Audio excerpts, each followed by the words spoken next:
रतन टाटा एक ऐसा नाम है जो सफलता, नवीनता और नेतृत्व का पर्याय है। वो भारत और दुनिया में सबसे सम्मानित और प्रशंसित बिजनेस टाइकून में से एक है। रतन टाटा टाटा समूह के पूर्व अध्यक्ष हैं, जो दुनिया के सबसे बड़े और सबसे विविध व्यापारिक समूहों में से एक है। उनके नेतृत्व में टाटा समूह तेजी से बढ़ा और एक वैश्विक ब्रांड बन गया। इस आर्टिकल में हम रतन टाटा की सफलता की कहानी और लेसन पर एक नजर डालेंगे जो हम उनकी जर्नी से सीख सकते हैं। प्रारंभिक जीवन और शिक्षा। रतन टाटा का जन्म 28 दिसंबर 1937 को बॉम्बे, अब मुंबई, भारत में हुआ था। वह नवल टाटा के इकलौते बेटे थे, जिन्हें टाटा समूह के संस्थापक सर रतन टाटा के परिवार में गोद लिया गया था। रतन टाटा जब सिर्फ 7 साल के थे, तब उनके माता पिता अलग हो गए थे और उनका पालन पोषण उनकी दादी लेडी नवाजबाई टाटा ने किया। रतन टाटा ने मुंबई के कैंपियन स्कूल में पढ़ाई की और बाद में कैथेड्रल और जॉन कॉनन स्कूल गए। उसके बाद वे संयुक्त राज्य अमेरिका में कॉर्नेल विश्वविद्यालय में अध्ययन करने गए, जहां उन्होंने वास्तुकला और संरचनात्मक इंजीनियरिंग में डिग्री हासिल की। उन्होंने हार्वर्ड बिजनेस स्कूल में उन्नत प्रबंधन कार्यक्रम भी पूरा किया। करियर का आरंभ। अपनी शिक्षा पूरी करने के बाद रतन टाटा भारत लौट आए और 1962 में टाटा समूह के साथ अपना करियर शुरू किया। उन्होंने शुरुआत में टाटा स्टील में काम किया, जिसे तब Tata iron and steel company TISCO के नाम से जाना जाता था। उन्हें दुकान के फर्श पर काम करने के लिए नियुक्त किया गया था और उनका पहला काम चूना पत्थर शोवल करना था। 1971 में उन्हें National Radio and Electronics Company Limited Nelco का प्रभारी निदेशक नियुक्त किया गया। नेको में रतन टाटा का कार्यकाल कंपनी के आधुनिकीकरण और नई तकनीकों को पेश करने के उनके प्रयासों से चिन्हित था। उन्होंने भारत की पहली सैटेलाइट टेलीविजन सर्विस के विकास पर भी काम किया और उनके नेतृत्व में नेको इलेक्ट्रॉनिक उपकरणों का अग्रणी निर्माता बन गया। टाटा समूह में नेतृत्व। 1991 में रतन टाटा को JRD टाटा के उत्तराधिकारी के रूप में टाटा समूह का अध्यक्ष नियुक्त किया गया। यह उनके करियर का एक महत्वपूर्ण मोड़ था और उन्होंने एक ऐसे समूह की बागडोर संभाली जो महत्वपूर्ण चुनौतियों का सामना कर रहा था। रतन टाटा की नेतृत्व शैली, नवाचार पर उनके ध्यान और जोखिम लेने की उनकी इच्छा से चिन्हित थी।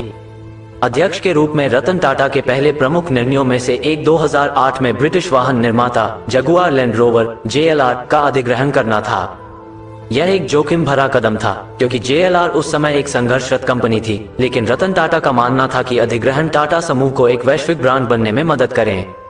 उनका फैसला एक मास्टर स्ट्रोक साबित हुआ, क्योंकि उसके बाद से JLR टाटा समूह की सबसे लाभदायक सहायक कंपनियों में से एक बन गई है। दूसरा महत्वपूर्ण निर्णय जो रतन टाटा ने लिया वो टेलीकॉम सेक्टर में प्रवेश करना था। 1996 में टाटा समूह ने टाटा टेलीसर्विसेज की शुरुआत की, जो भारतीय दूरसंचार बाजार में एक अग्रणी कंपनी बन गई। रतन टाटा ने हॉस्पिटैलिटी, पावर और रिटेल जैसे नए क्षेत्रों में टाटा समूह के विस्तार का भी निरीक्षण किया। कॉर्पोरेट की सामाजिक जिम्मेदारी। रतन टाटा कॉर्पोरेट सामाजिक उत्तरदायित्व CSR के प्रति अपनी प्रतिबद्धता के लिए जाने जाते हैं। उनके नेतृत्व में टाटा समूह ने भारत में लोगों के जीवन को बेहतर बनाने के लिए कई पहलें शुरू की। सबसे महत्वपूर्ण पहलों में से एक थी टाटा नैनो, एक छोटी और सस्ती कार जिसे जनता को परिवहन प्रदान करने के लिए डिजाइन किया गया था। टाटा नैनो को 2009 में लॉन्च किया गया था और इसे ऑटोमोबाइल उद्योग में गेम चेंजर के रूप में सराहा गया था। हालांकि परियोजना को कई चुनौतियों का सामना करना पड़ा और इसने वह सफलता हासिल नहीं की जिसकी रतन टाटा ने कल्पना की थी। रतन टाटा द्वारा शुरू की गई एक और प्रमुख CSR पहल टाटा ट्रस्ट थी, जो परोपकारी संगठन है जो भारत में लोगों के जीवन को बेहतर बनाने के लिए काम करते हैं। टाटा ट्रस्ट शिक्षा, स्वास्थ्य देखभाल और ग्रामीण विकास जैसे कई क्षेत्रों में शामिल है।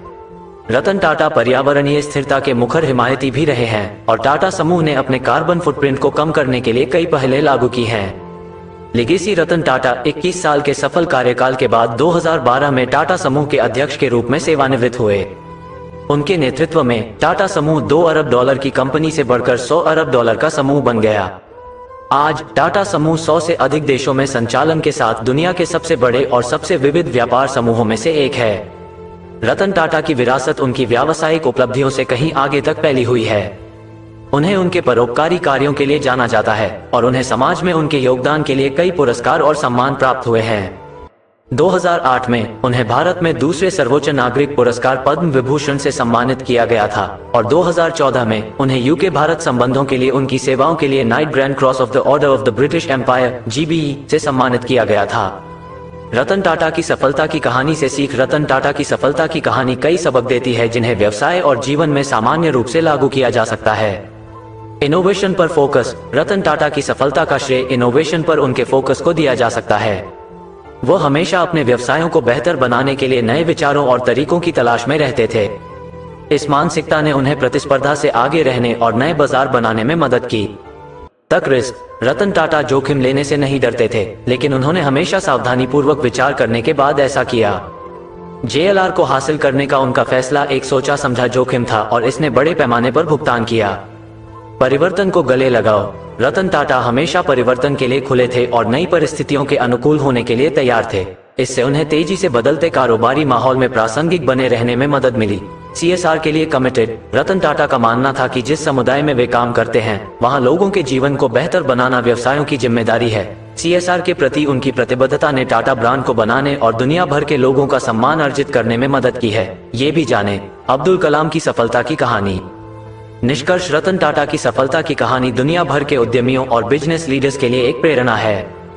उनकी नेतृत्व शैली, नवाचार पर ध्यान और CSR के प्रति प्रतिबद्धता ने उन्हें दुनिया के सबसे सफल व्यापारिक साम्राज्यों में से एक बनाने में मदद की है।